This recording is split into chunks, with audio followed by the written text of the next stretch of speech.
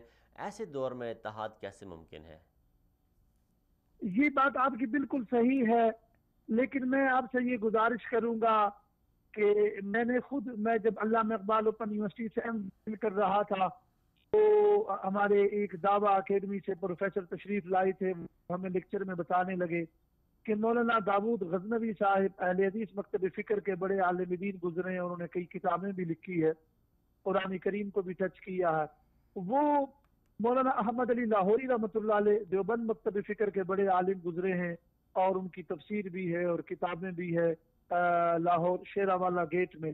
تو یہ یہاں سے روانہ ہوئے اور انہوں نے اپنے طلباء کو کہا، تلامذہ کو، کہ ہم ان کے پاس جب جائیں گے تو وہاں جا کر ہم رفع یدین نہیں کریں گے، اور ادھر مولانا نے اپنے طلباء کو کہا کہ آج اہل حدیث مکتب فکر کے بڑے عالم دین تشریف لا رہے ہیں، تو آج چلیے ہم اگر وہ مغرب کی نماز میں ان کو آگے کروں تو تم ذرا بلند آواز سے آمین کہہ دینا، اگرچہ ہم تو آمین اس کے قائل ہیں کہ آہستہ ہم کہیں۔ تو اتفاق ایسا کہ مولانا داود غزنوی صاحب بالکل مغرب کی نماز کے وقت پہنچے اور انہوں نے ان کو آگے کیا، اور مغرب کی نماز میں وہ مسافر ہونا اور مقیم ہونا وہ بھی شرط نہیں ہے۔ تو انہوں نے جب نماز پڑھائی تو میرے محترم ان طلباء کو تو زندگی میں پہلی مرتبہ موقع ملا تھا، انہوں نے زور سے لفظ آمین کہا اور مولانا کے اپنے ساتھیوں نے آہستہ کہا۔ تو بعد میں مولانا احمد علی لاہوری سے مولانا داود غزنوی صاحب نے فرمایا کہ یہ آپ نے کیا کیا؟ انہوں نے فرمایا جو آپ نے میرے احترام میں کیا وہ میں نے آپ کے احترام میں کیا۔ تو میرے محترم اس دور میں اگر اس طریقے سے ہم ایک دوسرے کا احترام کریں گے تو پھر تو یہ سسٹم چل سکتا ہے، اور اگر ایک دوسرے کا ہم احترام نہ کریں تو پھر یہ سسٹم جو ہے جیسے چل رہا ہے یہ آگ مزید پھیلے گی، رکے گی نہیں۔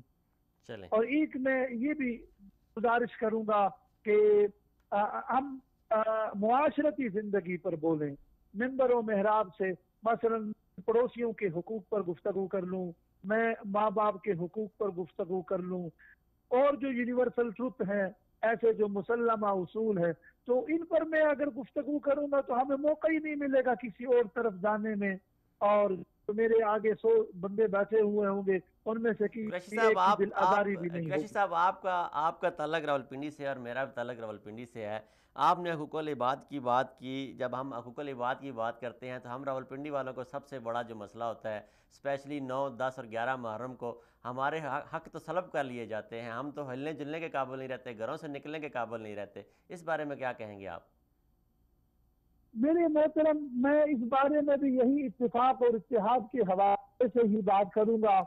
مجھے ایک خاور اعجاز صاحب کا ایک شعر اس پر نظر آیا کہ کسی کا کوئی مر جائے ہمارے گھر میں ماتم ہے، کسی کا کوئی مر جائے ہمارے گھر میں ماتم ہے، غرض 12 مہینے 30 دن ہم کو محرم ہے۔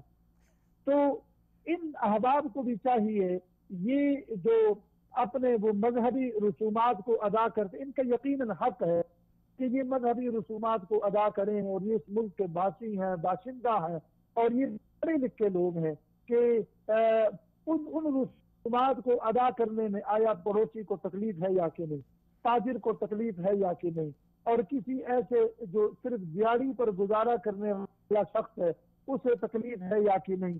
اگر یہ ان چیزوں کو مد نظر رکھیں اور پھر یہ عبادت کو ادا کر لیں تو یہی ان کا حق ہے اور یہ کر سکتے ہیں۔ لیکن یہ بقیہ لوگوں کا غم ہے وہ ضرور اپنے دل میں ڈالیں، وہ ہم اہل دل نے معیار محبت بھی بدل ڈالے، جو غم ہر فرد کا غم ہے اسی کو غم سمجھتے ہیں، یہ ہمارا غم بھی سمجھے کہ ایک میری والدہ ہے وہ بیمار ہے، وہ ضعیفہ ہے،